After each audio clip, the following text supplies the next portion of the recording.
e aliás, essa defesa eu faço, não como candidato, mas como advogado, é de uma reforma profunda e consequencial do judiciário. Quer dizer, uma ideia a ser fomentada. Porque nós estamos falando apenas de uma questão pontual, envolvendo a greve de servidores que está a prejudicar o exercício da advocacia.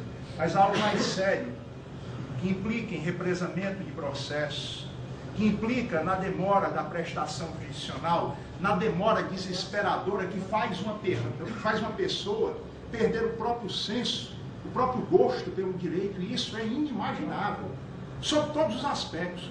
Um processo que é para ser decidido em pouco tempo, com 10 anos ainda não tem a devida instrução, ainda não tem o devido julgamento, e você vai ao cliente e o cliente já não vai mais a você, porque depois de 10 anos ele diz, como é, doutor? Não é aquela causa. De que causa? Eu já nem lembro mais dela. Quer dizer, o sujeito pelo tempo já perdeu a noção, aliás, perdeu o gosto pelo próprio direito. Há quantos anos nós temos a mesma quantidade de juízes? Eu não sei se as senhoras e os senhores atentaram para isso. Há quanto tempo nós temos um judiciário inflacionado de demandas, absolutamente inchado, com um número absurdo, grandioso de processos? E nós temos aqui, há muito tempo, o mesmo número de juízes. Então, não adianta a gente ficar aqui tentando bater uma varinha mágica e dar solução a esses problemas sem ir à raiz, sem ir ao fundo. Não adianta. E ir ao fundo é pugnar pela reforma do judiciário. Mas eu digo, é uma reforma que vai ter efeitos imediatos, principalmente no que diz respeito à questão administrativa, que tanto foi batida aqui. Então não adianta, isso é quimérico. E a gente tem que parar, muitas vezes, para pensar no que estamos dizendo. Não adianta, eu tenho a pretensão, mas não tenho a possibilidade. Muitas coisas falaram aqui, independência, mas você vai estar sendo inserido no sistema. O Tribunal de Justiça do Estado do Ceará, ele é sistemático. E você estará sendo incluído no sistema. A verdade é o seguinte, o que você vai fazer para se colocar contra esse sistema na defesa dos seus ideais, dos seus interesses. Porque eu já vi muito desembargador novo levar um cala-boca de um antigo, dizendo o seguinte, olha, doutor, peraí, a jurisprudência do tribunal... É o que eu falei aqui. Quem dos senhores já me presenciaram isso? Das senhoras e dos senhores? É o cala-boca. É o cala-boca do veterano. Olha, a jurisprudência do tribunal não, o tribunal já entende assim, já está subulado, está nesse sentido. Ou seja, impossibilitando até a insurreição do julgador. Porque é esse o poder que eu imagino que aquele que chegará ao tribunal deverá preservar consigo.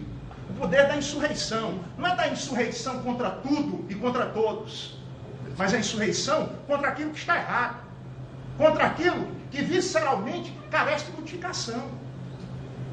Então, certos discursos são muito bonitos, mas o problema é a efetivação. É o raciocínio da efetivação que se está dizendo. Como é que é efetivo isso? Porque eu vou bater contra o sistema, eu vou bater contra a organização.